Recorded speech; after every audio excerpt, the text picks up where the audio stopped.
All right, it's your boy Josh, Ashy Knuckles, StandingFight.com, here with the former 4-time world champion, Juan the Baby Bull Diaz. Juan, what's going on, bro? Nothing much, Josh. Just here, man, finishing up on the Saturday before the fight.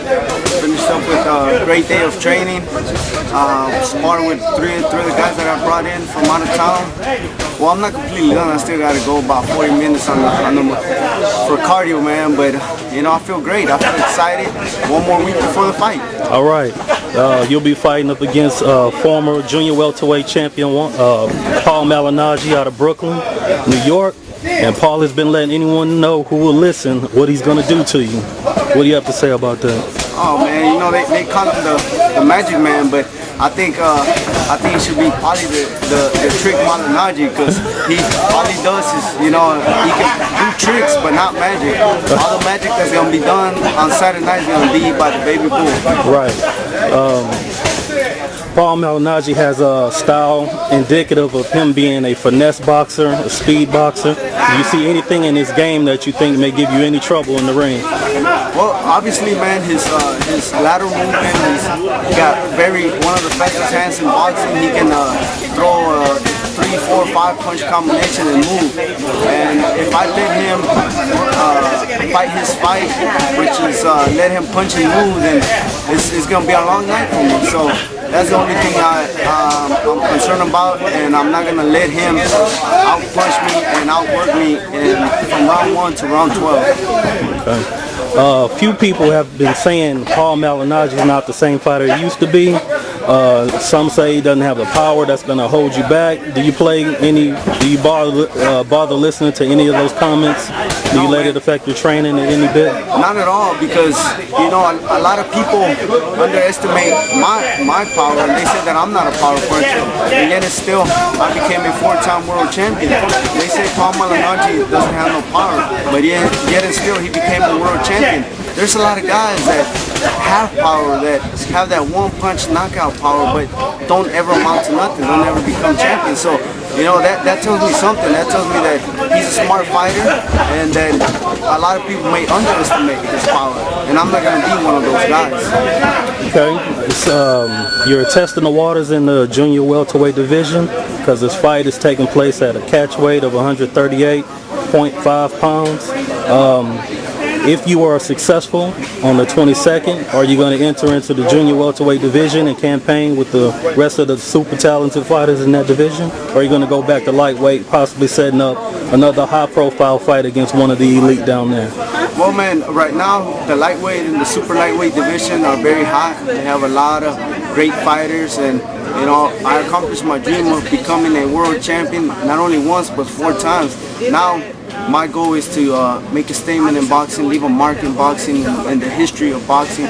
I wanna become one of the best fighters with the most world champions, world title, the most world titles won. So it doesn't matter whether it's at lightweight or junior or super lightweight. I'm going for the best fighters out there. It doesn't matter who they put in front of me. I'm gonna work hard and beat them, man.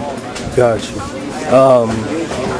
You fought and had a controversial loss to Nate Campbell in Mexico. It was been reported that they didn't do drug testing down there. He's recently coming off a loss against Timothy Bradley. Some people feel that he quit in that fight because he got a headbutt and start complaining to the referee about it. Did you happen to see that fight, and what are your thoughts on that? Yeah, man, excited. I did see that fight, and you know, controversial or not, I'm not gonna dwell in the past. I lost, you know, and that's a loss in my record, so I'm not gonna cry about it anymore. What happened in Mexico happened. I lost. Simple as that. Now, looking back at his fight, you know, he was in the same circumstances I was, and he just quit, man. He's to me, he's nothing but a quitter. You know, it doesn't matter what the okay. It might have been, a lot of people say it's a controversial victory for Bradley, but I don't believe so, because the referee didn't say anything, and he didn't stop it. The doctor didn't stop it. He flat out just quit. You know, and we're in the sport where you're gonna get hit, you're gonna get cut, you're gonna get knocked out, man. To me, if he was a real true fighter, he would have sucked it up, let the corner gonna work on it, and if the referee or the doctor came in and said it was a headbutt, stop the fight, then that's something else. But he just quit. So if you're successful against your fight against Paul Malignaggi, is there anybody on the horizon that you think you may want to fight in the future? Maybe a fight with Manny Pacquiao, maybe a fight with Ricky Hatton at a catchweight, or possibly into the fray at super lightweight? Or are you just concentrating primarily on Paul Malignaggi on the 22nd? Well, right now I'm concentrating on Paul Malignaggi primarily, man. But at the same time, I'm looking towards the future because in the past I never used to look past my opponents, but now I'm confident that I'm gonna become a world champion again. I'm gonna get through Paul Malignaggi, and I am gonna be successful in my future fights. So, and one of the guys that I did want to get back at was Nate Campbell and Juan Marquez, because they were the two guys that had beat me, and I wanted to get back at them. But seeing what Nate Campbell went through, man, it's not even worth it. He's not even worth it to fight or challenge him again because he's just a quitter.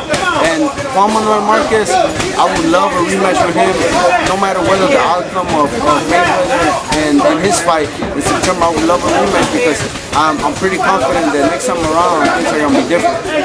All right. Well, Juan, I definitely appreciate your time. It's your boy Josh, aka Ashy Knuckles of StandingFight.com.